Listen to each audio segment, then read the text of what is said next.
माँ, मैं बाजार से आ गया हूँ। जरा एक गिलास पानी तो दे दो, बहुत प्यास लग रही है। प्यास के मारे गला एकदम सूखा जा रहा है।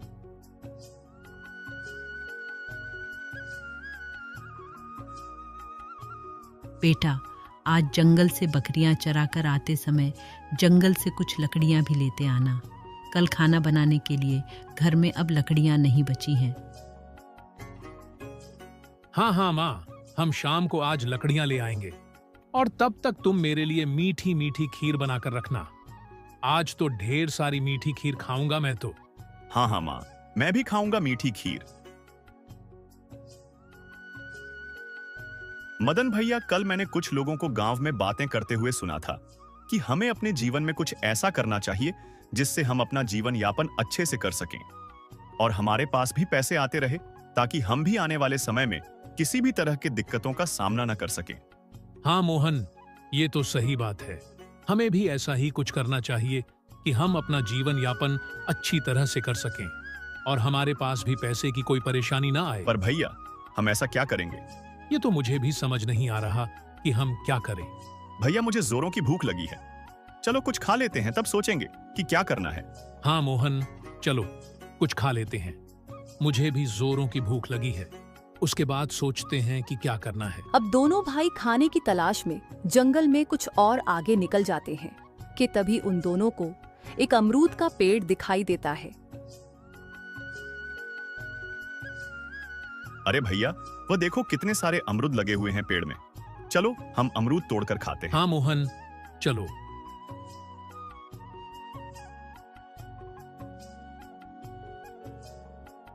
मोहन, क्यों ना हम कोई ऐसा पेड़ लगाएं जिसमें बहुत सारे फल आए। फिर हम उन फलों को बाजार में बेचकर ढेर सारे पैसे कमाएंगे। हाँ भैया, ये तो बहुत अच्छा विचार है। हाँ मोहन, हम एक आम का पेड़ लगाएंगे और उसमें जो भी आम आएंगे हम उन्हें बाजार में बेच देंगे और फिर हमारे पास भी बहुत सारे पैसे हो जाएंगे। हाँ भैया, और हम दोनों वह पैसे आधे आधे बांट लेंगे। नहीं नहीं, आधे आधे पैसे क्यों लेंगे? मैं बड़ा हूं और तुमसे ज्यादा समझदार हूं, तो ज्यादा पैसे मैं ही लूंगा ना। नहीं भैया, मैं भी बहुत समझदार हूं और मुझे भी आधे पैसे ही चाहिए उन फलों में से। नहीं मोहन, मैं तुमसे अधिक बुद्धिमान हूं, इसलिए मैं ज्यादा पैसे लूंगा। दोनों भाई आपस में एक दूसरे से बहस करने लगते हैं। तभी वहां एक आदमी आता है। अरे क्या हुआ भाई, आप किस बात को लेकर इतनी बहस कर रहे हैं? लगता है कोई गंभीर बात है। देखो ना भाई, ये मुझे आधा हिस्सा देने से इनकार कर रहे हैं। भाई, मैं मोहन का बड़ा भाई हूं, तो मैं बुद्धि में इससे बड़ा हुआ ना, तो फिर क्यों मैं इसको आधा हिस्सा दूं? अरे वाह, लगता है आज का काम बन गया। लगता है इन मूर्खों से आज मेरा बहुत फायदा होने वाला है। देखो भाई, उम्र में बड़े होने से कोई अधिक बुद्धिमान नहीं होता है। बुद्धिमान तो कोई भी हो सकता है, फिर चाहे कोई छोटा हो या बड़ा। लेकिन अगर तुम जानना चाहते हो कि तुम दोनों में से अधिक बुद्धिमान कौन है, तो तुम दोनों को अपनी अपनी बुद्धिमानी दिखानी पड़ेगी। हाँ हाँ, मैं दिखाऊंगा अपनी बुद्धिमानी पर हमें क्या करना होगा, जिससे यह पता चले कि कौन अधिक बुद्धिमान है। हाँ हाँ, मैं भी दिखा दूंगा कि मैं भी बहुत बुद्धिमान हूं। मैं बताता हूं क्या करना होगा, पर पहले तुम मुझे यह बताओ कि तुम दोनों यहाँ जंगल में क्या करने आए हो? भाई, हम दोनों यहाँ अपनी बकरियां चराने आए हैं। हमारी कुल 4 बकरियां हैं, जिन्हें हम दोनों मिलकर चराते हैं। देखो भाई, अगर तुम दोनों यह जानना ही चाहते हो कि तुम दोनों में से अधिक बुद्धिमान कौन है, तो उसका एक उपाय है मेरे पास। देखो भाई, तुम दोनों अपने 2-2 बकरियां बाजार में लेकर जाओ और तुम दोनों में से जो भी ज्यादा महंगी बकरियां बेचकर आएगा और जो भी ज्यादा पैसे लेकर आएगा, वही होगा अधिक बुद्धिमान। ये सुनते ही दोनों भाई 2-2 बकरियां लेकर बाजार में बेचने के लिए निकल जाते हैं।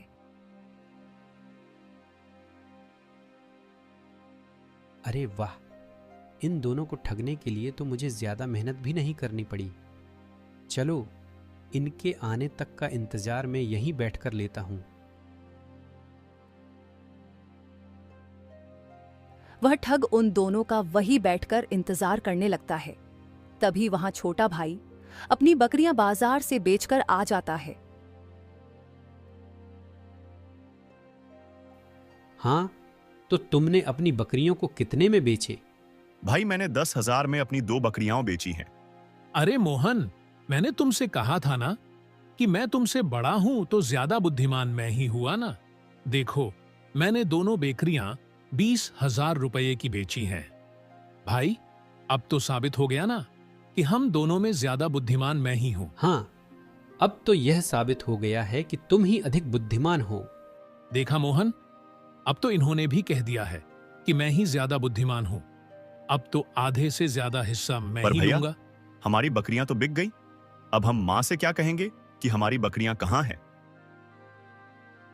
हाँ मोहन, यह तो तुम ठीक कह रहे हो। हम मां को क्या जवाब देंगे? अरे, उसकी चिंता तुम क्यों करते हो भाई? मैं कब काम आऊंगा? तुम दोनों मुझे सारे पैसे दे दो, मैं बाजार जाकर वह चारों बकरियां वापस खरीद कर ले आऊंगा और तुम उन्हें लेकर घर चले जाना। हाँ हाँ, यह सही रहेगा। पर तुम क्यों जाओगे हमारी बकरियां वापस लेने? अरे भाई, कैसी बातें कर रहे हो? अभी अभी तुमने अपनी बुद्धिमानी की परीक्षा दी है, जिससे मैं भी यह जान पाया कि तुम भी बहुत बुद्धिमान हो। तो फिर तुमको वापस बाजार जाने की क्या जरूरत है? यह काम तो मैं ही कर दूंगा तुम्हारा। हाँ, यह बात भी सही है। दोनों भाई उस आदमी को अपने अपने पैसे दे देते हैं और वह आदमी उन दोनों के पैसे लेकर वहां से रफू चक्कर हो जाता है। देखा मोहन, मेरी बुद्धिमानी देखकर कैसे वह आदमी मेरा काम करने लग गया। दोनों भाई वहां पर उस ठग का इंतजार करते रहते हैं। भैया, वह आदमी अभी तक आया क्यों नहीं? उसे गए तो बहुत समय हो चुका है और अब शाम भी होने वाली है, लेकिन वह अभी तक नहीं आया। हाँ मोहन, उसको तो अब तक आ जाना चाहिए था, पर वह क्यों नहीं आया? भैया, कहीं वह आदमी हमें मूर्ख बनाकर हम दोनों के पैसे लेकर भाग तो नहीं गया? हे भगवान, हम तो उसे जानते भी नहीं। अगर वह नहीं आया तो हम क्या करेंगे? मदन और मोहन दोनों भाई बहुत निराश हो जाते हैं और रात भी होने लगती है कि तभी वह दोनों अपने घर आ जाते हैं और सारी बात वह अपनी मां को बताते हैं। अरे नालायको, तुम दोनों ही मूर्ख हो। ये क्या कर दिया तुम दोनों ने? हे भगवान, अब मैं क्या करूं तुम दोनों नालायकों का? यह अपने जीवन में कैसे कुछ कर पाएंगे? मैं समझ गई मुझे क्या करना है। मैं इन दोनों को मुखिया जी के घर काम पर लगा देती हूँ। वहाँ तो अच्छे अच्छे सुधर जाते हैं। मुखिया जी के साथ रहने से हो सकता है तुम दोनों को भी मुखिया जी से कुछ सीखने को मिल जाए और कुछ पैसे कमाने का हुनर भी तुम सीख जाओ। हाँ, यही ठीक रहेगा। अभी लेकर चलती हूँ तुम दोनों को मुखिया जी के घर।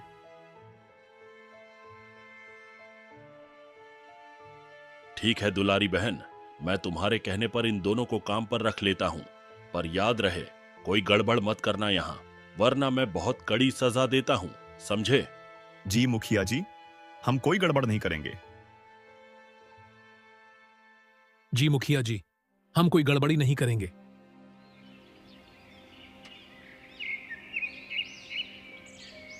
दोनों भाई मुखिया जी के घर जाते हैं और मुखिया उन दोनों को बहुत सारे ज्ञान की बातें सिखाते हैं। कुछ दिन ऐसे ही बीत जाते हैं। सब कुछ अच्छे से चल रहा होता है। एक दिन मुखिया दोनों भाइयों को अपने पास बुलाता है और उनसे कहता है, सुनो, तुम दोनों को यह घड़े पास के गांव में लेकर जाना है। वहां के जमींदार को देना यह घड़े, और वह तुम्हें जो भी पर्ची दें वह मुझे ला कर देना। और याद रहे, इन घड़ों को कहीं भी अकेला मत छोड़ना। जी मुखिया जी।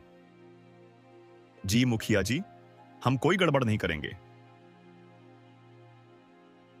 दोनों भाई एक एक घड़ा लेकर दूसरे गांव की ओर निकल जाते हैं।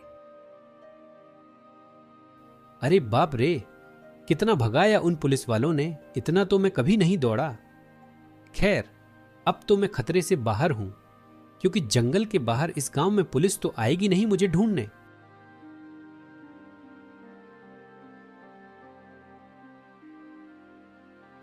अरे ये दोनों तो वही मूर्ख हैं जिनको मैंने उल्लू बनाया था। लेकिन हाँ, क्या ले जा रहे हैं इन घड़ों में? चलो चलो, चुपके से देखता हूँ। बहुत प्यास लग रही है, कहीं पानी मिल जाता तो मजा ही आ जाता। पर मुखिया जी ने कहा था कि इन घड़ों को अकेला मत छोड़ना, नहीं तो हम दोनों की खैर नहीं। हाँ छोटे भाई, हम इन घड़ों को सीधा उस जमींदार के पास ले जाकर ही दम लेंगे और तब जाकर ही पानी पिएंगे।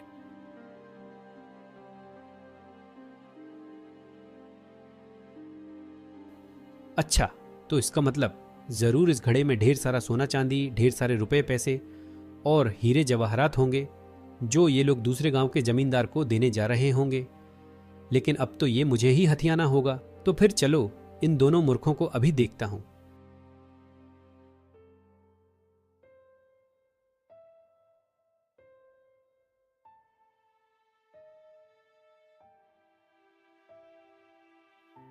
अरे मदन भैया, वह देखो, ये तो वही आदमी है जो उस दिन हम दोनों के पैसे लेकर भाग गया था। हाँ मोहन, यह तो वही है। आज इससे अपने पैसे लेकर ही रहेंगे हम लोग।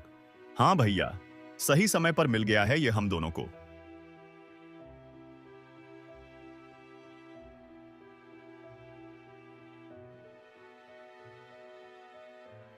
अरे भाई, तुम हमारे पैसे लेकर कहां चले गए थे? हमने कितना इंतजार किया तुम्हारा, पर तुम नहीं आए थे। अरे भाई, मैं तो आ ही रहा था तुम लोगों को पैसे देने की। तभी रास्ते में एक बूढ़े आदमी को देखा। उसकी तबीयत बहुत खराब हो चुकी थी, जिसके कारण वह रास्ते में ही गिर गया था। तो फिर मैंने उसे बूढ़े व्यक्ति को लेकर एक वैद्य जी के पास गया और उसकी दवाई ली। फिर उसे घर तक छोड़ने गया। तब तक रात भी होने लगी थी। लेकिन जब मैं पैसे लेकर जंगल की ओर गया, तब तक तुम लोग जा चुके थे और मैं तुम्हारा घर भी नहीं जानता था। और आज भी मैं तुम्हें ढूंढते ढूंढते हूं इधर आया हूं। तो क्या तुम हमारे पैसे लौटाने आए हो? हाँ, मैं तुम्हारे पैसे ही लौटाने आया हूं। बस तुम लोगों को जल्दी से जल्दी जाना होगा, क्योंकि जिस आदमी को तुम लोगों ने बकरियां भेजी थीं, वह तुम्हारी बकरियों को कसाई को देने जा रहा है आज। अरे नहीं, हम अपनी बकरियों को कसाई के हाथ नहीं बिकने देंगे। पर भैया, अब हम क्या करेंगे? मुखिया जी ने कहा था कि इन घड़ों को अकेला मत छोड़ना, तो हम बकरियां कैसे लेने जाएंगे? अरे भाई, तुम लोग क्यों चिंता करते हो? मैं हूं ना। जब तक तुम लोग अपनी बकरियों को बचा कर लाओगे, तब तक मैं तुम्हारे गड्ढों का ख्याल रखूंगा।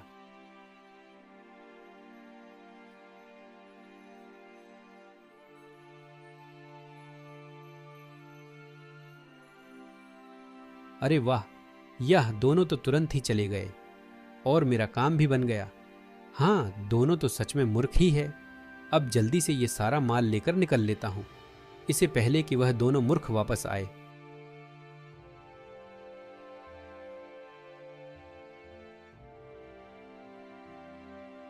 अरे नालायको, तुम दोनों से वह घड़े नहीं संभाले गए। किसी काम के लायक नहीं हो तुम दोनों। निकल जाओ यहां से और दोबारा कभी भी मत आना यहां पर।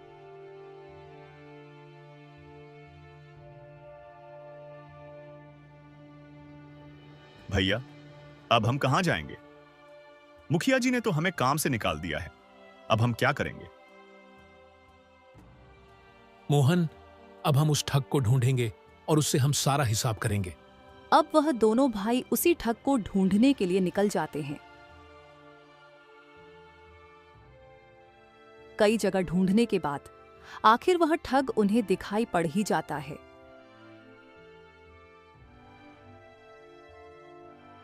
भैया, वो देखो, वही ठग जिसने हम दोनों से ठगी की थी। हाँ, अब तक तो उसने हमें ठगा था, लेकिन आज हम ही उसको ठगेंगे। अरे, ये दोनों यहां क्या कर रहे हैं? अरे मोहन, आज तो हमें बहुत सावधानी से यह बक्सा सही जगह पर पहुंचना है, क्योंकि हमें कोई गलती नहीं करनी है, समझे? वरना ये करोड़ों रुपए के हीरे तो हम चुका भी नहीं पाएंगे सेठ को। हाँ भैया, आज हमें हीरो को बहुत ही ध्यान से लेकर चलना है, क्योंकि सेठ जी ने कहा था उनकी कीमत इतनी है कि कोई भी 7 जन्मों तक बैठकर आराम से अपना जीवन गुजार सकता है।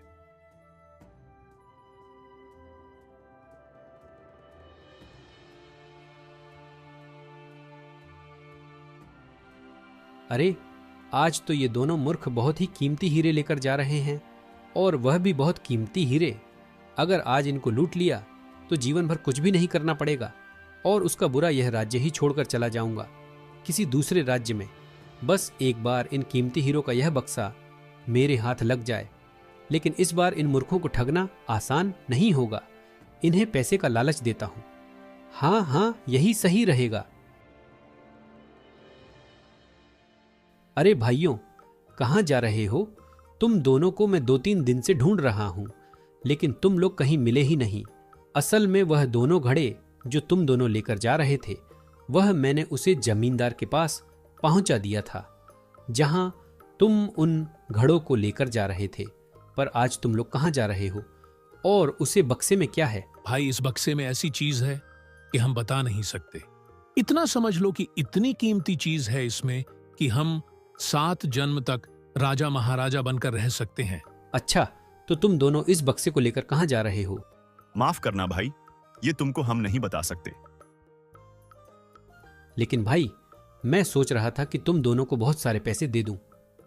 तब क्या तुम मुझे यह बक्सा दोगे? नहीं नहीं, ये बक्सा तो हम किसी भी कीमत पर नहीं देंगे। अरे नहीं, मैं तुम लोगों को शुद्ध 50 लाख दूंगा। बताओ, क्या तब दोगे मुझे यह बक्सा? नहीं नहीं भाई, इसकी कीमत के आगे 50 लाख कुछ भी नहीं है। हम नहीं दे सकते ये बक्सा तुम्हें। तुम अब जाओ और हमें भी जाने दो, हमें कहीं पहुंचना है जल्दी से। लगता है ये ऐसे नहीं मानेंगे। मुझे कुछ और रुपये देने होंगे इन लोगों को। अच्छा ठीक है, मैं तुम लोगों को शुद्ध 1 करोड़ रुपये दूंगा। क्या अब तुम मुझे यह बक्सा दोगे? क्या 1 करोड़ रुपए दोगे? हाँ हाँ, पूरे 1 करोड़ रुपए दूंगा। ठीक है, लेकिन पैसे पहले लूंगा मैं, वरना तुम भाग जाते हो। अरे नहीं, मैं पैसे पहले ही दूंगा। देखो, इस बैग में पूरे 1 करोड़ रुपए हैं। तभी वह दोनों भाई 1 करोड़ रुपए ले लेते हैं और वह ठग वह बक्सा लेकर वहां से चला जाता है।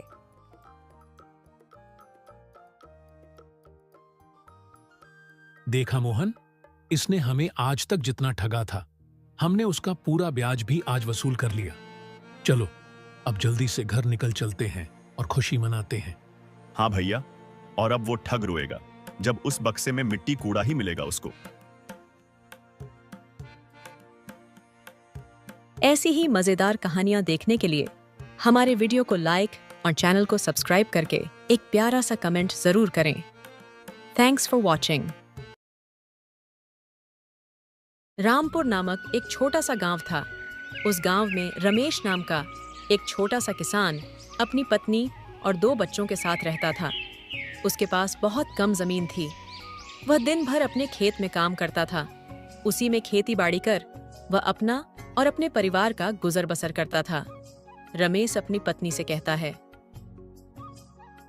भाग्यवान, आज मुझे घर आने में थोड़ी देर हो सकती है, क्योंकि आज मैं खेत के जुताई करके ही घर आऊंगा। अजी, आप तो हमेशा देर से ही आते हैं, इसमें नया क्या है? न जाने भगवान हमारी गरीबी कब दूर करेंगे। न जाने हमें कौन से पाप की सजा मिल रही है जो हमें यह दिन देखने पड़ रहे हैं। तुम तो बेकार में ही परेशान होती रहती हो। हम जैसे हैं खुश हैं। अच्छा ठीक है, मैं चलता हूँ, मुझे बहुत काम है। इतना कहकर रमेश अपने खेतों की ओर चल देता है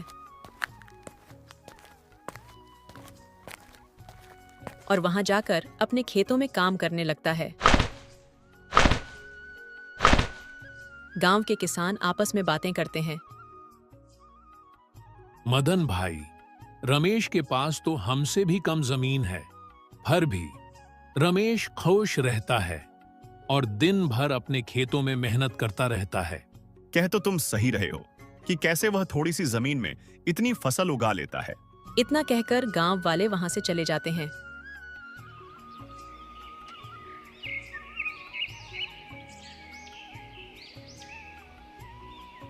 एक समय की बात है, रामपुर गांव में बहुत दिनों से बारिश नहीं हो रही थी, जिस कारण वहां के खेत खलिहान सूखने लगे। गरीब किसानों के पास सिंचाई की कोई व्यवस्था नहीं थी। वे सिंचाई के लिए बारिश पर ही निर्भर थे, इसलिए उनकी सारी फसल खेतों में ही सूख गई। रमेश के साथ भी यही हुआ। रमेश को सूखी फसल देखकर बहुत चिंता हो जाती है। फिर वह अपने घर की तरफ चल देता है। घर जाते ही उसकी पत्नी उसे देखकर बोलती है, अजी आप इतने उदास क्यों हैं? आप तो इतने परेशान कभी नहीं दिखे। बारिश ना पड़ने की वजह से मेरी सारी फसल सूख गई। मेरे पास सिंचाई के लिए कोई व्यवस्था नहीं है। अब मैं क्या करूंगा? रमेश की पत्नी उसे कहती है, अजी आप एक काम कीजिए, हमारे गांव के जो जमींदार हैं, आप उनके पास जाकर मदद मांगेंगे, वो हमारी मदद जरूर करेंगे।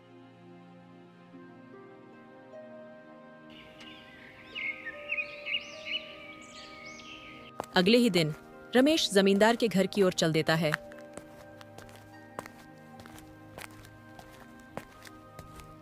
रमेश जमींदार से कहता है, जमींदार साहब, मेरे खेत की फसल सूख गई है। मुझे कुछ पैसों की जरूरत है। कृपा करके मुझे कुछ पैसे दे दीजिए। जमींदार सोचता है, अगर मैंने रमेश को पैसे दिए तो ये लौटा तो पाएगा नहीं। मैं इसे अपने खेत पर मजदूरी के काम के लिए लगा लेता हूँ। मेहनती तो ये बहुत है और मजबूर भी है। कम पैसों में दुगनी मेहनत करवाऊंगा इससे। क्या हुआ मालिक? मुझे जवाब दीजिए। मेरी फसल सूख चुकी है और मेरे पास पेट भरने के लिए भी पैसे नहीं हैं। देखो रमेश, मैं तुम्हें कर्ज तो दे नहीं सकता, लेकिन मैं तुम्हारी इतनी मदद कर सकता हूँ कि तुझे मैं अपने खेत में काम पर रख लूं। मैं तुझे 1 महीने के 1000 रुपए दे दूंगा। लेकिन मालिक, गांव के और किसान से मजदूरी के 2000 पाते हैं। करना है तो कर, वरना मेरे पास मजदूरों की कमी नहीं है। तू और कहीं काम देख ले। मैं तो तुझे इतने ही पैसे दे सकता हूँ। ठीक है मालिक, मैं कल से काम पर आ जाऊंगा। मुझे काम देने के लिए आपका बहुत बहुत धन्यवाद। इतना कहकर रमेश वहां से अपने घर की ओर चल देता है। घर जाते ही उसकी पत्नी उसे देखकर बोलती है, अजी क्या हुआ? जमींदार साहब ने कुछ पैसे दिए या नहीं? भाग्यवान, पैसे तो नहीं मिले, मगर जमींदार साहब ने मुझे अपने खेतों में काम करने के लिए कहा है और उसके बदले मुझे महीने के 1000 रुपये मिलेंगे। 1000 रुपए? अजी ये तो बहुत कम पैसे हैं, और मजदूरों को तो महीने में 2000 मिलते हैं। जमींदार साहब ने आपको बहुत कम पैसे पर रखा है। उन्होंने हमारी मजबूरी का फायदा उठाया है। अरे भाग्यवान, मैं भी क्या कर सकता हूँ? मुझे अपना घर चलाने के लिए कुछ तो करना ही पड़ेगा ना। चाहे 1000 रुपये मिले या 2000, मुझे इस बात की चिंता नहीं है। कम से कम मुझे कोई काम तो मिल गया जिससे मैं अपने और अपने परिवार का पेट भर सकूं।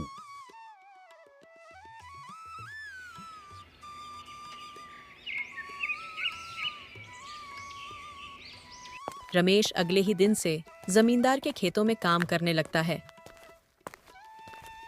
मेहनती तो वह था ही, वह खूब मेहनत और लगन से जमींदार के खेतों में काम करने लगता है। कुछ महीनों बाद जमींदार के खेतों में फसल उग आती है। उसने 4 महीनों का काम 2 महीनों में ही कर दिया था।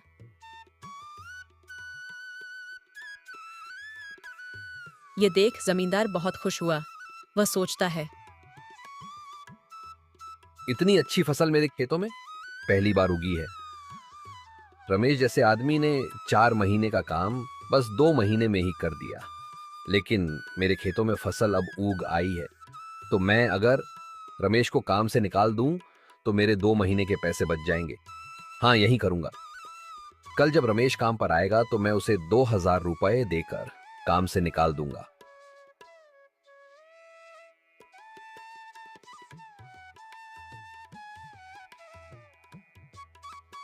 अगले दिन रमेश खेत की तरफ चल देता है। तभी उसे रास्ते में जमींदार मिलता है और उसके 2 महीने के पैसे देकर कहता है, रमेश यह ले तेरे पैसे, कल से काम पर मत आना। अब मुझे तुम्हारी जरूरत नहीं। मैं तुझे अब काम पर नहीं रख सकता क्योंकि तेरे लिए अब मेरे पास काम नहीं है। ये सुनकर रमेश परेशान हो गया। बड़ी मुश्किल से उसका घर चल रहा था। जमींदार साहब, मुझे काम से ना निकाले। मैं तो कम पैसों में ही आपका काम कर रहा था और मैंने 4 महीनों का काम 2 महीनों में ही कर दिया और आप मुझे काम से निकाल रहे हैं। आपको मेरे जैसा मजदूर कहीं नहीं मिलेगा जो कम पैसे में काम कर सके और आपके खेतों में इतनी अच्छी फसल मेरी मेहनत के वजह से ही उगी है। रमेश, मैं तो तुझे तेरे काम के पैसे दे तो रहा हूं, और तू अब काम पर मत आना, मैं तुझे नहीं रख सकता। इतना कहकर जमींदार वहां से चला जाता है और रमेश भी अपने घर चल देता है। सुनो जी, आप इतने परेशान क्यों हो? जमींदार साहब ने पैसे नहीं दिए क्या? पैसे तो दे दिए, मगर मैंने 4 महीने का काम 2 महीने में ही कर दिया, और मुझे 2 महीने के ही पैसे दिए। आप कल सुबह जमींदार साहब के घर जाकर उनसे विनती कीजिए कि वह आपको फिर से काम पर रख ले, जिससे आप काम कर सकें। अगर जमींदार साहब ने आपको काम पर नहीं रखा तो हमारा गुजारा कैसे चलेगा? फिर रमेश ने फैसला किया कि वह फिर से जमींदार के पास जाएगा और उनसे विनती करेगा कि वह फिर से उसे वापस काम पर रख ले।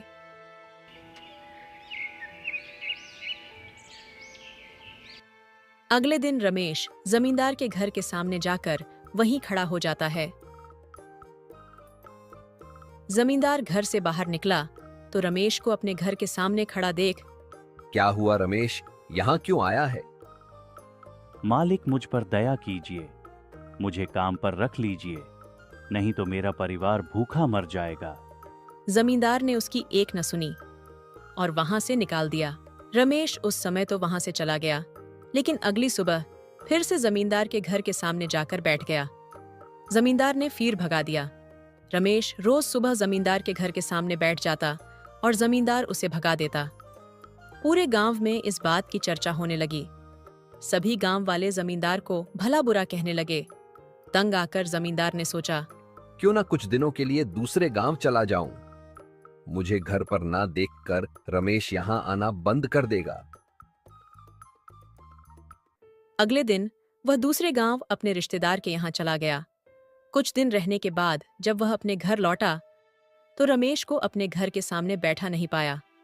वह मन ही मन खुश हुआ कि चलो उससे पीछा छूटा, लेकिन वह सोच में भी पड़ गया कि आखिर रमेश ने आना क्यों बंद कर दिया।